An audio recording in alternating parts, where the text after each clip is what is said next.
So here we are. It's 1:30 in the morning and Gizmo's just dragged me out of bed.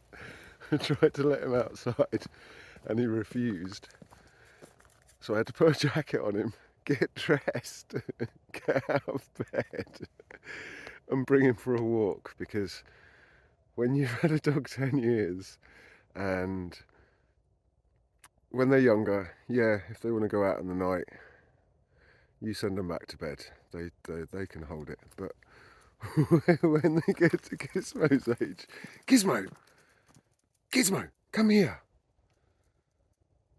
When you get to Gizmo's age, you can't say no. So here we are.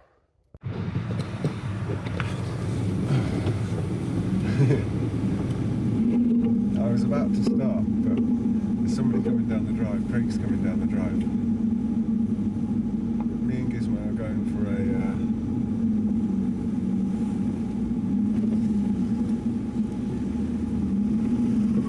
you okay? You look rough.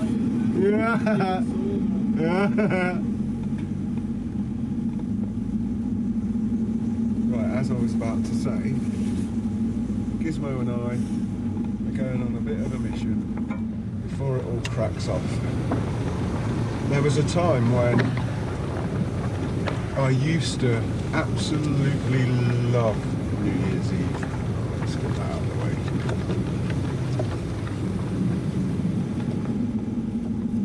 It's like just admiring somebody's van.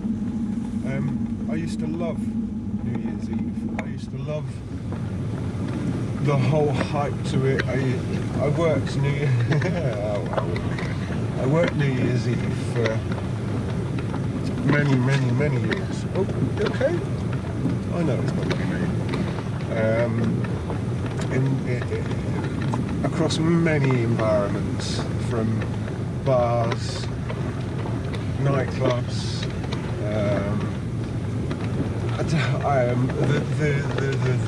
The list of New Year's Eves that I've worked is unreal. Wow, the sunshine. Oh, the sunset. Hang on, I'll spin the camera around in a second.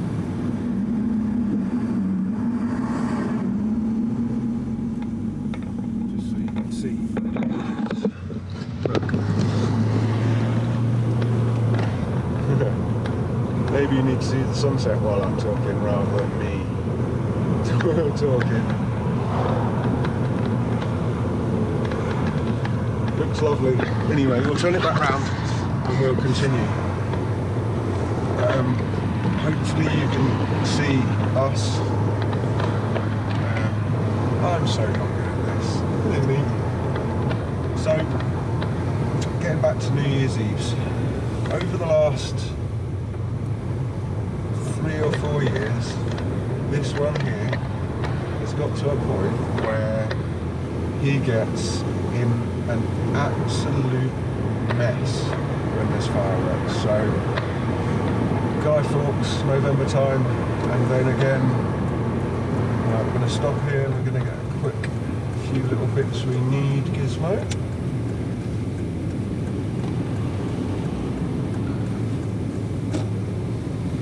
We will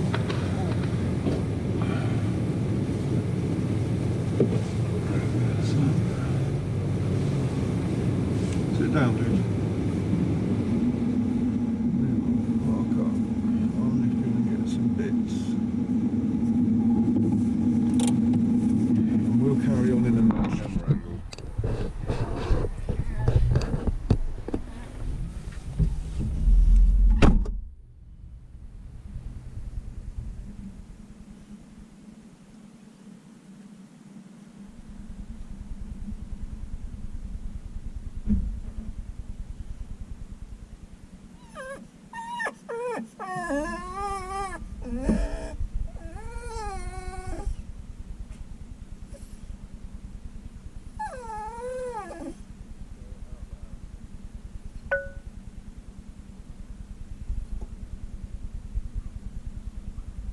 He's gone.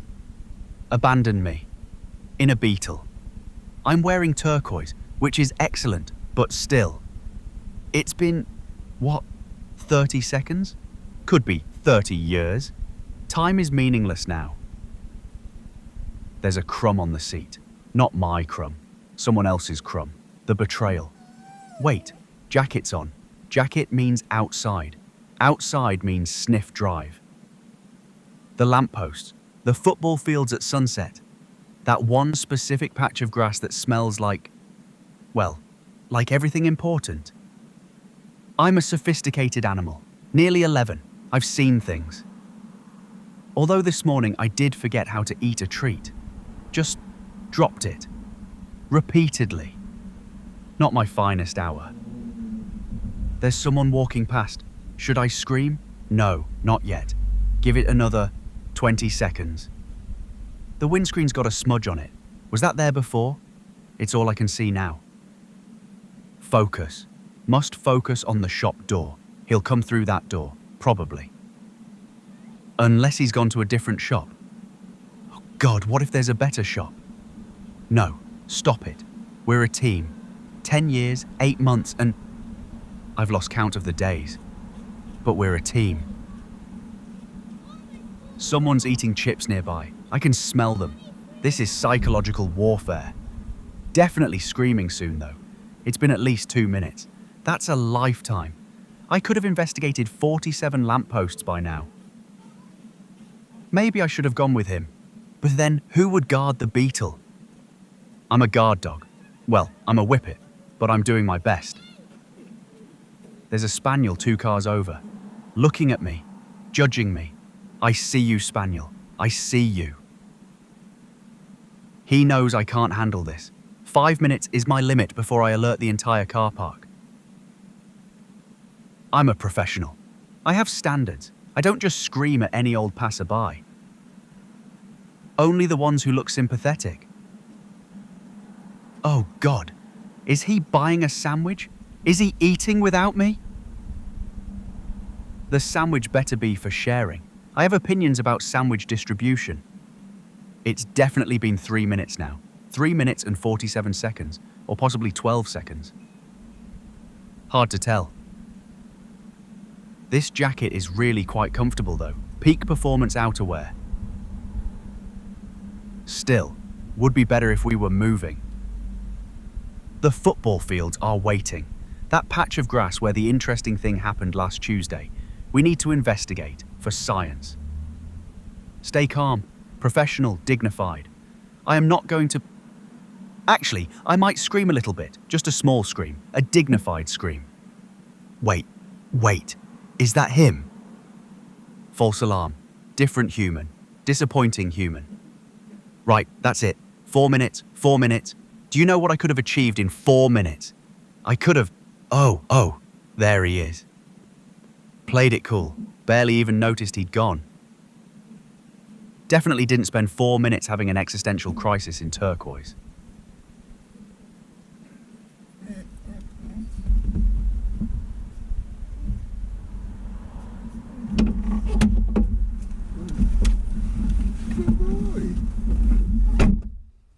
Good boy.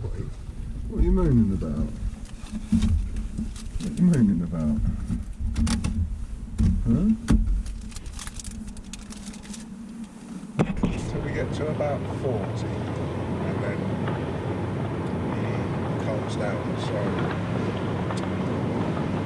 at the moment I'm literally just going for a drive around the block and around the country lanes because he likes going out in the car, even if it's just, well, he doesn't know where he's going, but he enjoys it, and I don't know, it seems to exhaust him sometimes more than actual walks. So we've got a little run that we like to do.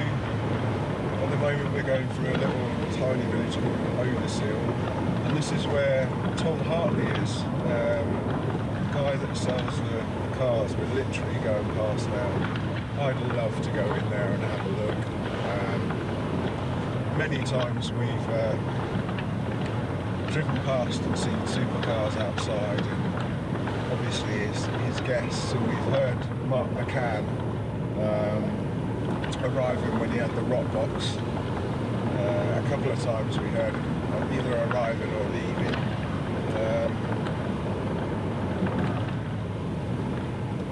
So we'll go down, we'll go around the block, we'll come back down the other side. We only go for about a 10 or a 15 minute drive. I'm not going anywhere specific. I didn't fancy it today. We did go out earlier this afternoon and it was far too busy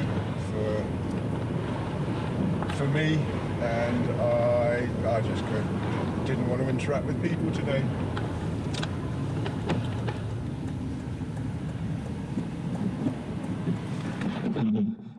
So, yes, I'm eating a sandwich.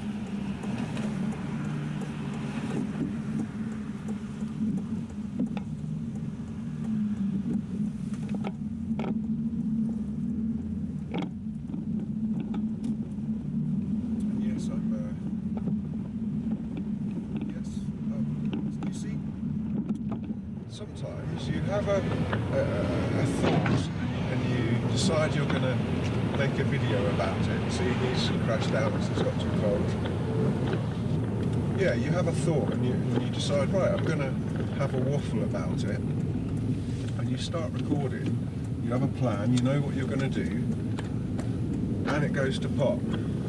Literally, that's it, I remember. It's because I've been in the shop and dealt with, anyway, we were talking about fireworks and this one, and the fact that over the last 4 years, he just, we'll put those around in a minute, that'll do. Yes, over the last sort of 4 years, he's gradually got worse and worse and worse, and last year we ended up going to the vet's on just before New Year's Eve, and the vet gave him some sedatives to calm him down, because during November he got the worst I've ever seen him. He was dribbling and shaking, and I couldn't calm him down, or I felt useless, and I feel useless every time this part of the year comes around. I absolutely hate it, because you'll see later, we do have a thunder jacket that we put on when it's thundery or there's loud noises, and that helps with the fireworks. And I don't like to give him the sedative, because it literally knocks him out, and then he's dozy for the next 24 hours or so afterwards. Mopey, won't eat anything, won't drink anything. We're going to go this way. Oh no, we'll carry on.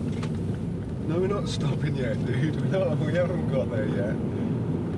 But what I try to do on New Year's Eve is, this is our routine. At about 4 or 5 o'clock, before it starts to get dark and all of the families have their little fireworks displays before their children go to bed and it gets noisy, we go for a drive. We've currently got a lady in a VW Polo that's, I think she thinks she's in a bus, because she's driving so cautiously. We don't mind, we're not in a rush. And yes, Bucky, what is your problem?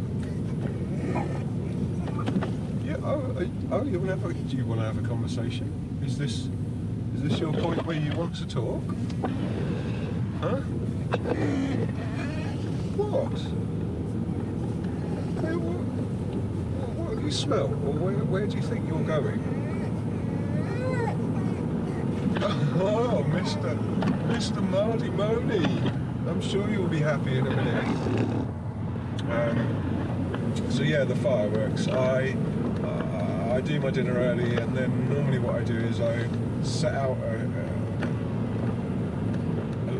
a selection of YouTube videos that are either gamers that I follow that are streaming and they're playing Call of Duty or something like that I can play really loud, that he's used to, that he doesn't freak out to. And this is what I don't understand about him. Like, from when he's been a puppy, he's lived on a farm. He was used to noises and bangs and shooting and things like that. And then one year something happened and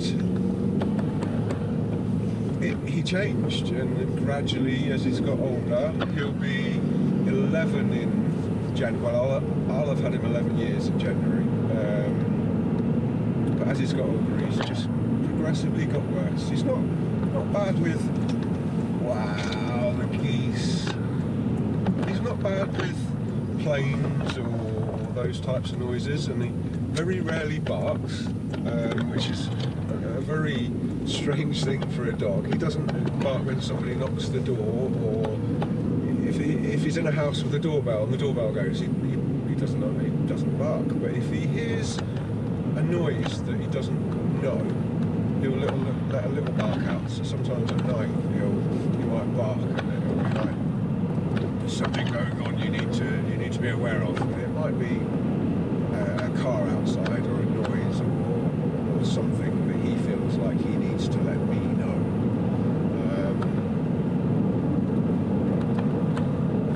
I do try and keep him as comfortable and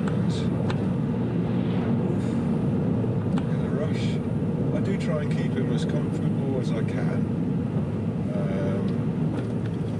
and make sure that he is exhausted. Like we've almost done our loop, and we've gone around like three very small villages, and this one's the estate, and he always gets up and has a good old sniff again. So you'll see, it's almost like this is sensory overload for Gizmo, because he does it every time, like, and he'll huff and sniff and puff.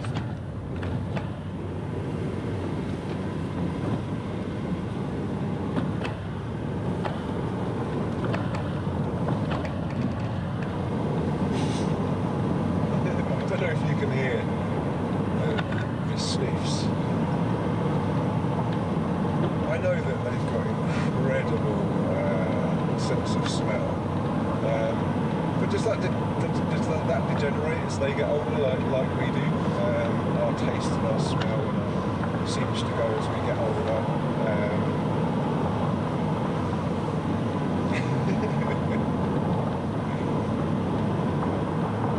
And now we'll go back into another tiny little village in our little loop.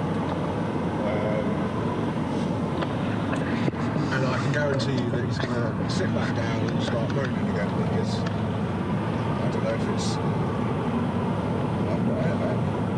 I feel like I'm just randomly waffling, and I hope that anyone that's taking the time to view these videos understands that I need to find my footing. I need to find my way with this. It's not easy, especially after not really talking to anyone for several months.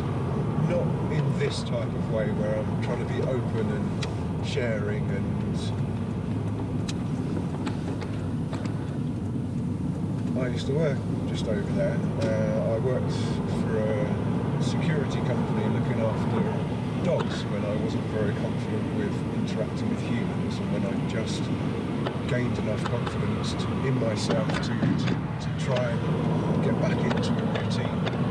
I looked after 6 different dogs.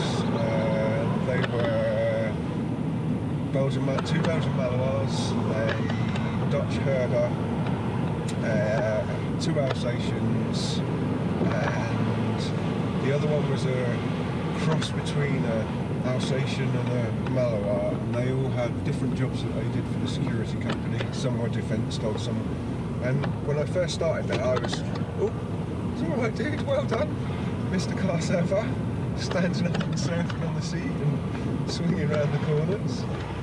So yeah, they all had different jobs, and when I first started there, I was intimidated and scared of them. They used to look at me as if to say, who are you and what are you doing? And then after about, because I was doing it 7 days a week, it was only like 2 hours in the morning and 2 hours at night. Every day, 2 hours in the morning, 2 hours at night, same time.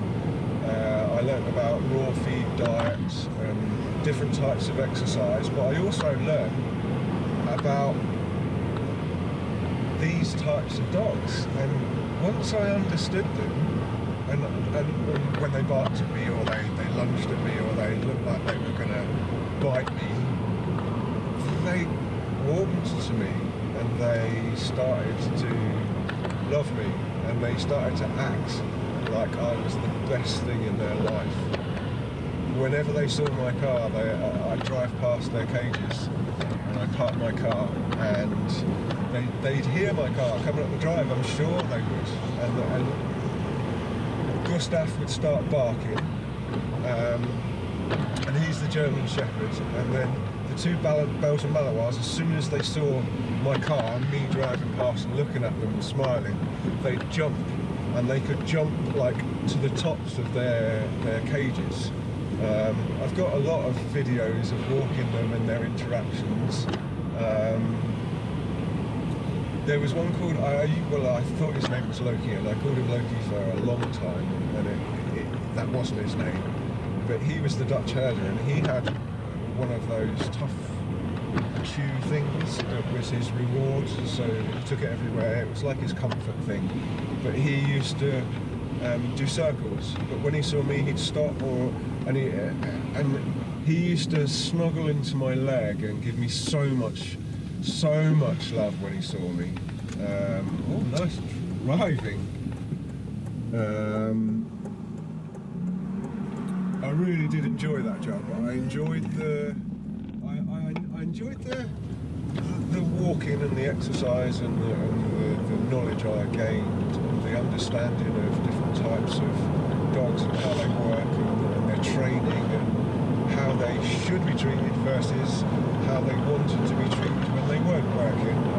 I wasn't there to make them work, and I didn't use any of the commands that I was supposed to use with them when I was walking them. I walked them like I'd walk Gizmo. If they wanted to go for a sniff that way, or they wanted to walk a different route, then we'd walk that route. We wouldn't do a certain square around the field, and then it was rushed. It was all rushed. They didn't want to pay the time. And most days it took me longer to clean up and tidy them up and get their food ready than it did to walk them. And if you try and work out the guidelines for the walks were 15 minutes in the morning and 15 minutes at night, and they're in their cages for 24 hours a day. Yeah, I'm not having that, so I used to take them out of their cages, and then there was a lot of vans and ex-security trucks that were out of commission that had cages in them, and I used to take the dogs out of their cages, take them to the car, put them in the cages in the car, then go back and clean everyone out, get all of their dinners ready, get them all sorted out, and then take them to go back, get them from their different trucks, and then take them for a walk.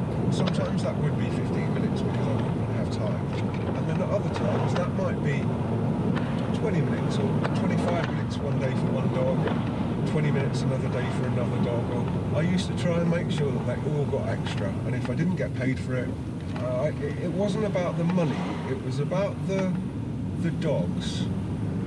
I did a lot of other jobs for them as well. I drove some absolutely unreal vehicles.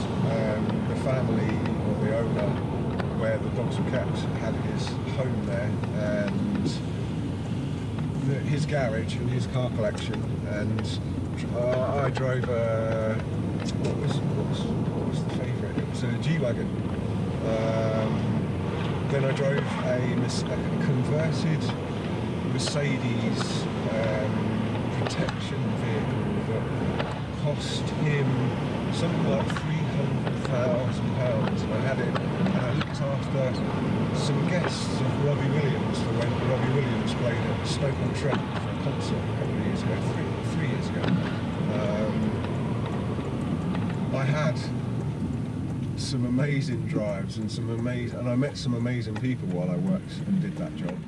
including the dog trainers and the security personnel, and I used to take some dogs to drop them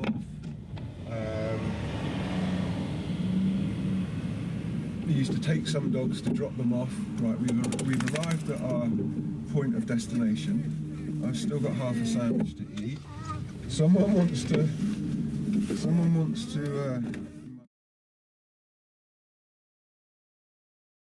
So I decided to bring the phone out and bring you on a little like sniff walk with Gizmo, because it's starting to get dark, as you can see.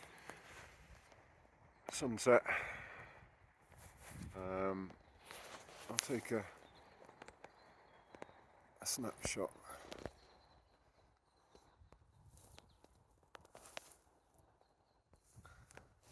Gizmo, come.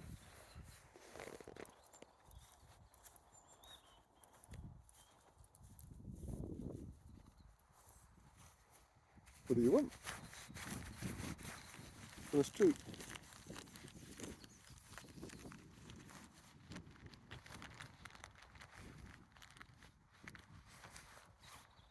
Oh, yeah, a fakie. There you go. Good boy. Come on then.